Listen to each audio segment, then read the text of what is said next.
ജീവിതത്തിൽ തോറ്റു പണ്ടാരടങ്ങി നിൽക്കാണോ? ചുറ്റിലും നമ്മളെ തളർത്താൻ നോക്കുന്നവരാണെന്ന് തോന്നുന്നുണ്ടോ? എന്നാൽ എന്റെ ഒരു അഭിപ്രായത്തിൽ നമ്മളെ തളർത്താൻ നോക്കുന്ന കുറച്ച് ആൾക്കാരെങ്കിലും നമ്മുടെ ജീവിതത്തിൽ ഉണ്ടാവണം. നീ ഒരിക്കലും രക്ഷപ്പെടില്ല എന്ന് പറയുന്നവരും നമുക്കൊരു പട്ടിയുടെ വില പോലും തരാത്ത കുറച്ചു പേരും നമുക്ക് ചുറ്റിലുണ്ടാവണം. കുറച്ചൊക്കെ ദുഃഖം ഉണ്ടാവും, പക്ഷെ ഒരു ദിവസം വരും നമ്മൾ വിജയിക്കുന്ന ഒരു ദിവസം.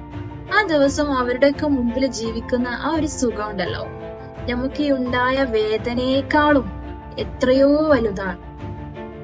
നമുക്കൊരു പ്രശ്നം വരുമ്പോ പുഞ്ചിരിക്കുക, നമ്മളെ തളർത്താൻ നോക്കുമ്പോ തളരാതെ നിൽക്കുക, കുറ്റം പറഞ്ഞവരുടെ മുമ്പിൽ വിജയിച്ചു കാണിക്കുക, പരിഹസിച്ചവരുടെ മുമ്പിൽ പതറാതെ ജീവിക്കുക. നീ നിനക്ക് നൽകുന്ന വാല്യൂ അതാവണം നിന്റെ ലൈഫ്. നീ നിന്നെ എങ്ങനെ കാണുന്നോ അതായിരിക്കണം നിന്റെ ജീവിതം. അപ്പോ this is Luna signing off. അടുത്ത വീഡിയോ ആയിട്ട് വരുമ്പോഴേക്കും ബൈ ബൈ.